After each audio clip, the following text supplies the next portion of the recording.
consistent living based on who we are. Consistent living based on who we are. In our passage this morning is Philippians chapter 1, verse 27 to 30. As we well know that the book of Philippians was written to the church in Philippi whom Paul gave birth. And he starts the book thanking God. He was thanking God whenever he remembers the church in Philippi. Because as he remembers the church in Philippi, he remembers how faithful they were. Their partnership. And Paul was saying that the partnership with the church in Philippi is like none other.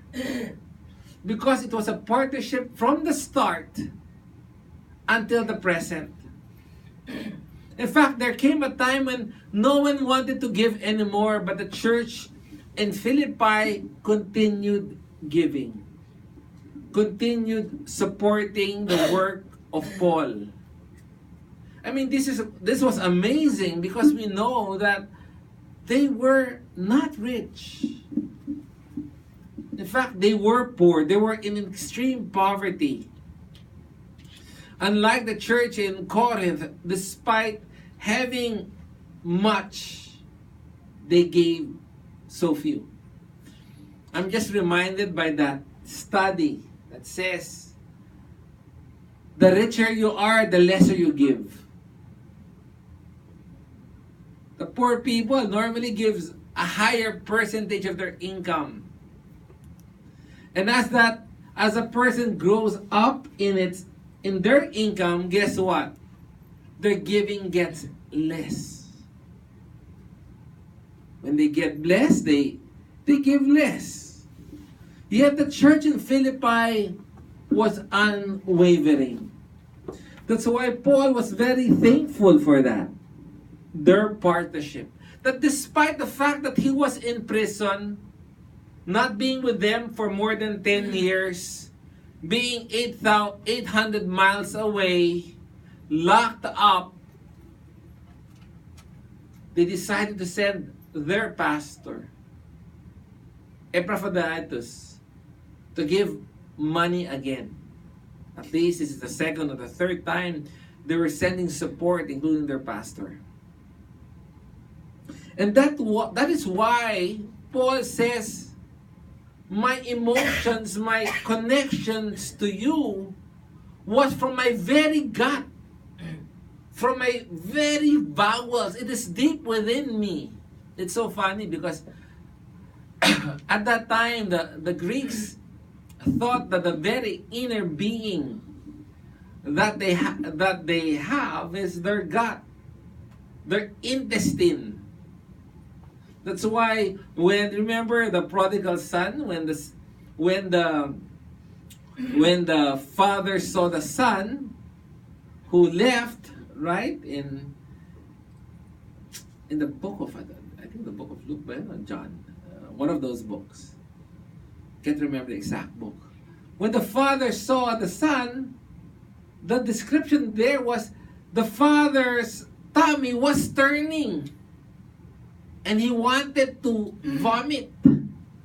And here again, Paul says that my emotions, my attachments towards you is from my very gut, from my very tummy, from my very inner being, because that's what they connect to.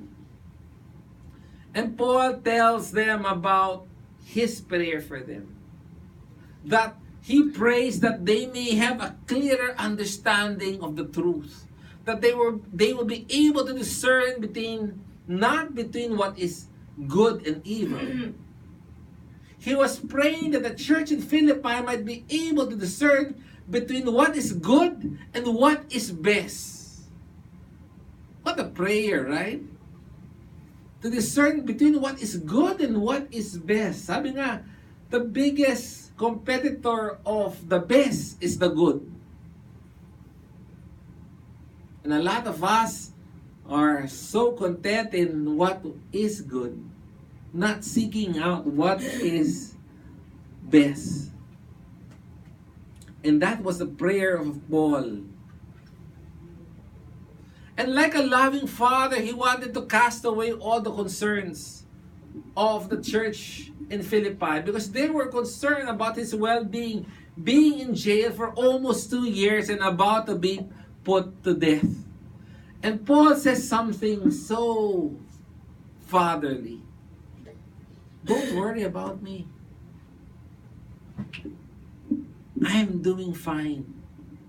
In fact, despite I'm in chains, I'm at a perfect place. Because the gospel is progressing. Isn't it that is the very purpose why we're here? We want the gospel to progress. Guess what, guys? It is progressing. Even though I am in chains with the Praetorian guards. That's how sovereign our God is. As long as we are faithful, He puts us in the place where we should be for the utmost glory. And in this case, that means being in jail tied to a Praetorian guard. And Paul says, this is the best place. Because now I'm able to reach a circle of very influential people that I'm not able to reach if I'm not in jail. This is the very people that controls the power behind the throne at that time. Remember, they're so powerful that they would, in some case, name who would be the next emperor. And now Paul has a 24 access to them.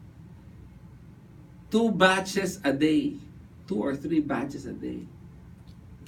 And he would be tied up both in left and right. And imagine what he will be discussing.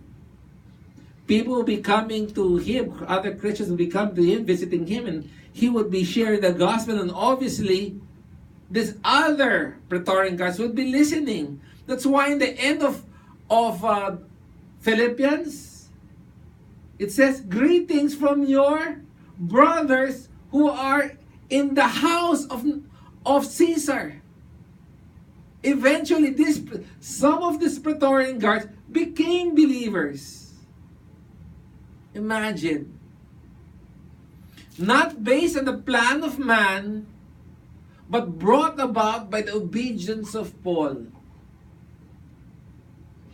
And now he's in a dilemma. He was saying, you know what?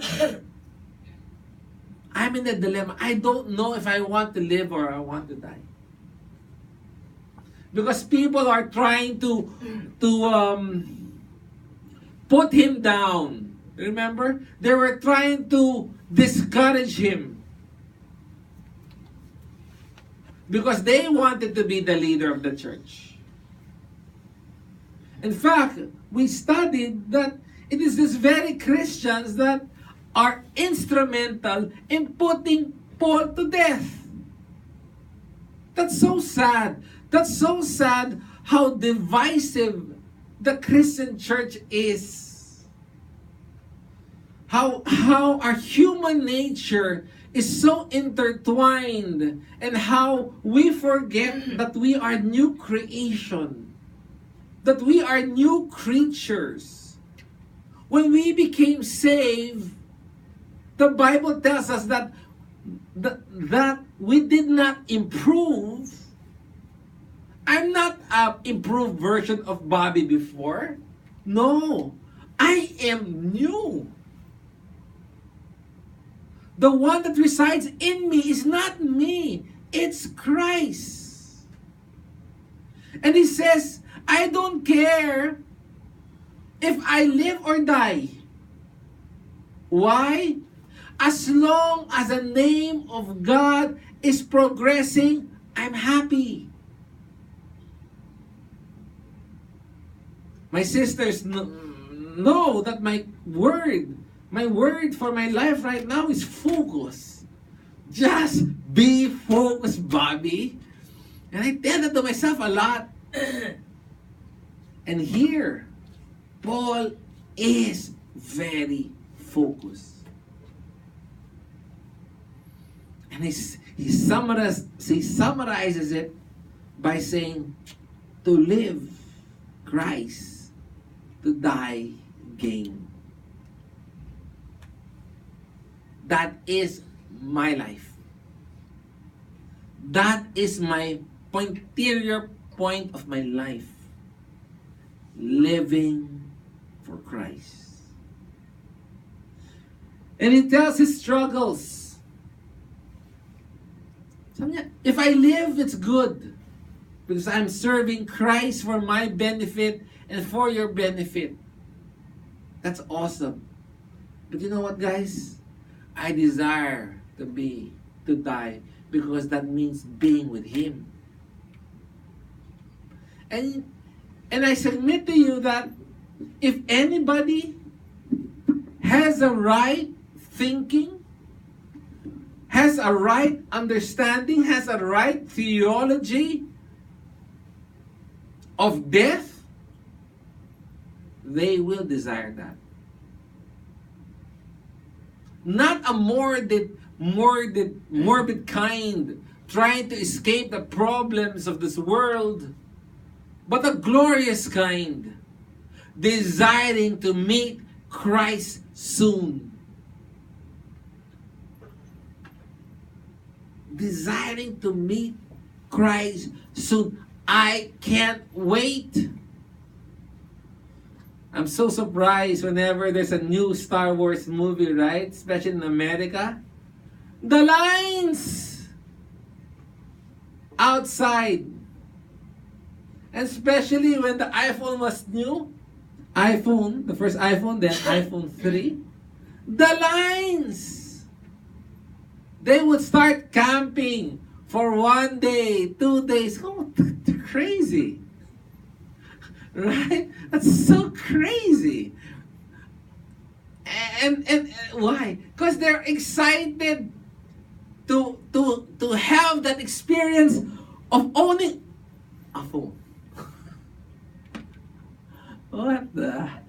What's going on there? How can you be so excited in seeing a new phone? And what Paul is saying here is, I'm so excited to meet Christ. Are we? And sometimes I'll be very honest, honey. Sometimes I have that. It's like, oh man. Sometimes kasi when I sleep, I go, will this be the moment that when I open my eyes, I'll be in front of you? What a glorious thought. What a marvelous idea. And yet, a lot of people fear death.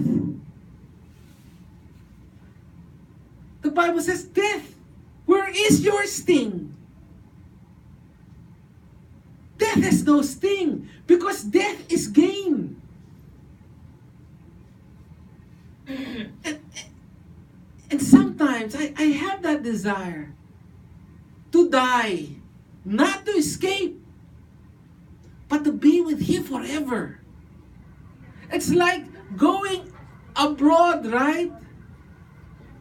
And going to I remember my kids whenever I tell them we're going to a new restaurant or a new place here in town, and they're not excited about it, blah blah. But eventually, when we try this new restaurant, new place, they'll say, Dad, how I wish we went here before, blah blah.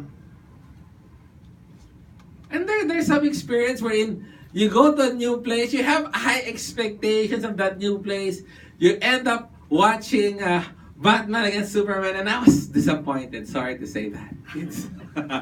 What? What's in this movie? And I fell asleep. Even Star Wars, the last one. I fell asleep. The next thing I knew, the princess was tied. I said, what happened? What happened here? I was so disappointed. But there's one thing